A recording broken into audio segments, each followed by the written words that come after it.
Bismillahirrahmanirrahim. Assalamualaikum warahmatullahi wabarakatuh. Pada hari ini suka untuk saya ceritakan dan kongsikan kepada anda semua berkenaan dengan dakwah Nabi Lut AS dalam berhadapan dengan masalah gender. Apabila kita menyoroti sejarah zaman Nabi Lut AS yang mana ia telah mencatatkan terdapat penentangan akan aktiviti yang melibatkan permasalahan gender, iaitu homoseksual. Homoseksual ini merupakan satu perbuatan yang mana seorang lelaki mempunyai tarikan seksual terhadap kaum sejenisnya. Bahkan perbuatan ini telah diklasifikasikan sebagai satu perbuatan yang menyimpang daripada fitrah manusia itu sendiri. Kita lihat bagaimana Allah Subhanahu wa taala berfirman dalam surah Al-A'raf ayat yang ke-80 hingga ke-84 yang bermaksud, dan Lut tatkala ia berkata kepada kaumnya, "Mengapa kamu mengerjakan perbuatan kotor itu yang belum dikerjakan oleh seseorang pun di dunia ini sebelumnya? Sesungguhnya kamu mendatangi laki-laki untuk melepaskan nafsumu kepada mereka, bukan kepada wanita. Bahkan kamu ini adalah suatu kaum yang melampaui batas." Jawapan kaumnya tidak lain hanyalah mengatakan, "Usirlah mereka, yakni Lut beserta pengikut-pengikutnya dari desamu ini. Sesungguhnya mereka adalah orang-orang yang berpura-pura mensucikan diri." Berdasarkan tafsiran ayat tersebut, Nabi Lut AS diutuskan oleh Allah Subhanahu wa taala untuk memperbaiki akidah dan juga akhlak kaumnya yang telah melakukan perkara yang keji di muka bumi ini, iaitu di negeri Sadum. Hal ini kerana negeri Sadum ini telah mengalami kehancuran moral yang mana kaum lelaki telah bersyahwat kepada sesama jenis.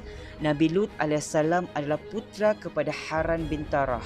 Nabi Lut AS merupakan anak saudara lelaki kepada Nabi Ibrahim AS. Beliau berpindah bersama Nabi Ibrahim AS dari negara Babil ke negeri Syam, iaitu Kan'an, iaitu Palestin. Tidak lama kemudian Nabi Ibrahim dan Nabi Lut berpisah, yang mana Nabi Lut AS menetap di sebuah dusun yang disebut sebagai Sadum yang terletak di wilayah Palestin.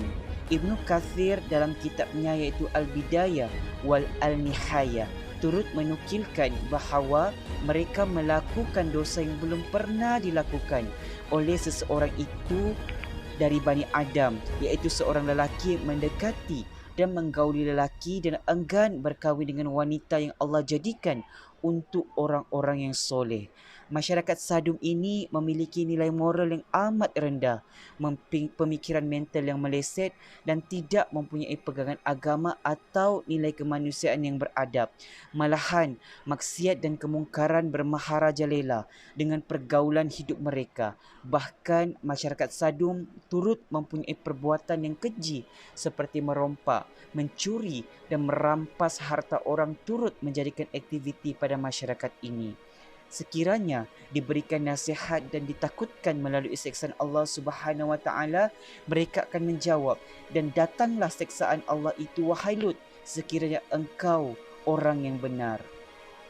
Setelah mendengar ejekan dari kaumnya, pada saat itu juga Nabi Lut AS berdoa kepada Allah, Rabb semesta alam, memohon agar dibantu dalam menumpaskan orang-orang yang membuat kerosakan di muka bumi ini. Hal ini dapat dilihat dalam surah Al-Ankabut ayat yang ke-30. Bagaimana Allah Subhanahu wa taala berfirman, "A'udzubillahi minasyaitonirrajim. Bismillahirrahmanirrahim. Qala rabbin surni 'alal qaumil mufsidin." Yang bermaksud, berkata Lut, "Oh Tuhanku, berikanlah pertolongan kepadaku untuk melawan kaum yang melakukan bencana ini." Allah Subhanahu wa taala mengabulkan doa Nabi Lut dan mengirimkan utusan kepadanya yang terdiri daripada para malaikat. Para utusan itu sempat melintasi rumah Nabi Ibrahim AS dan menyampaikan berita gembira tentang kelahiran anak lelaki yang pintar, serta mereka menyampaikan berbagai peristiwa besar yang akan terjadi. Nabi Ibrahim AS terperanjat ketika mana menerima khabar berita bahawa negeri pemerintahan Nabi Lut AS akan dibinasakan akibat penduduknya yang terjerumus ke dalam kancah maksiat dan menderhakai perintah dan arahan Allah Subhanahu wa taala.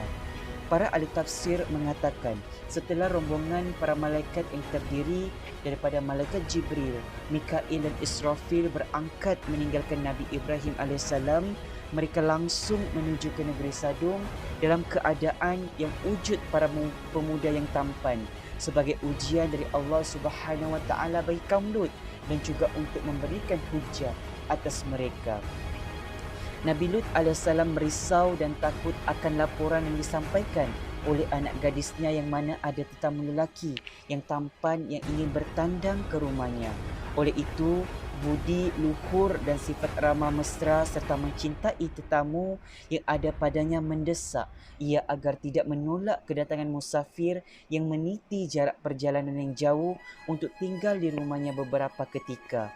Namun, tindakan Nabi Lut AS menerima para tetamu pemuda yang berparas tampan dan kacak mengundang risiko, iaitu gangguan daripada kaumnya yang tergila-gila akan pemuda yang bertubuh menarik lagi tampan. Kebimbangan Nabi Lut AS ternyata benar. Tiba-tiba datang sekumpulan manusia daripada kaum Nabi Lut AS ke rumah beliau seraya berkata, "Berikanlah tamu itu kepada kami supaya boleh kami kawini, wahai Nabi Lut." Lalu Nabi Lut AS menjawab, "Janganlah kamu meminta tetamuku itu, dan jika kamu menginginkan isteri, biarlah aku carikan wanita-wanita yang cantik dan halal bagimu untuk dikawini. Dan mengapa tidak seorang pun daripada kamu yang berakal?" Yakni mereka menjawab, "Wahai Lut, kamu sudah mengetahui tentang kami yang mana kami tidak menyukai apatah lagi ada perasaan terhadap wanita." Oleh yang demikian, begitulah mukjizat dan ayat Allah Subhanahu Wa Taala yang diturunkan sebagai pengajaran dan ibrah bagi hamba-hambanya yang akan datang. Bagaimana firman Allah Subhanahu Wa Taala dalam surah Hud ayat yang ke-81 yang bermaksud, ketika malaikat melihat Lut dalam kesusahan, lalu mereka berkata, "Wahai Lut, sesungguhnya kami diutuskan Tuhan kemari untuk menjagamu dari kejahatan mereka. Maka keluarlah dari negeri ini pada malam hari beserta ahlimu, dan janganlah seseorang pun di antara kamu melihat dan menoleh ke belakang. Kamu semua akan selamat kecuali isterimu sendiri. Ia akan ditimpa siksaan sedang azab itu datangnya waktu subuh. Bukankah subuh itu sudah dekat?" Berdasarkan ayat dan perintah tersebut yang datangnya daripada Allah Subhanahu Wa Taala, maka keluarlah Nabi Lut AS berserta ahlinya, iaitu orang-orang yang taat akan perintah Allah. Tidak beberapa lama kemudian, tibalah siksaan Allah sebagaimana yang telah terakam dalam Al-Quran, iaitu surah Hud ayat yang ke-82 hingga 83 yang bermaksud, "Tatkala datang dari perintah kami jadikan yang tinggi menjadi rendah, dan kami jatuhkan batu dari tanah yang keras di atasnya berturut-turut. Lagi diberi tanda pada sisi Tuhan engkau, tidaklah seksa itu terjadi kecuali untuk orang-orang yang aniaya." Begitulah kesudahan bagaimana negeri Nabi Lut AS dihancurkan oleh Allah Subhanahu Wa Taala. Bahkan sebelum negeri itu dihancurkan, Nabi Lut AS dan kaumnya yang beriman diberitahu terlebih dahulu untuk keluar dari negeri tersebut agar terhindar dari azab Allah Subhanahu Wa Taala. Secara kesimpulannya, intipati dakwah Nabi Lut AS dalam menghadapi permasalahan gender yang berlaku terhadap kaumnya adalah yang pertama, menyeru kaumnya untuk mentauhidkan Allah Subhanahu Wa Taala. Yang kedua, menyeru kaumnya untuk melakukan kebaikan dan memohon keampunan kepada Allah Subhanahu Wa Taala. Yang ketiga, menyeru kaumnya untuk meninggalkan kezaliman dan kesesatan. Dan yang keempat, berdoa bagi orang-orang yang beriman.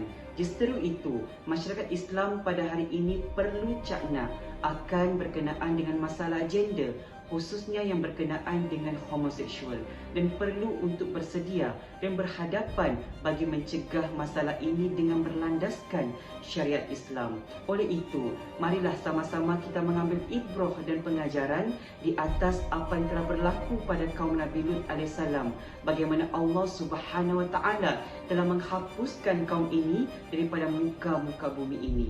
InsyaAllah. Sekian, wabillahi taufiq wal hidayah. Wassalamualaikum warahmatullahi wabarakatuh.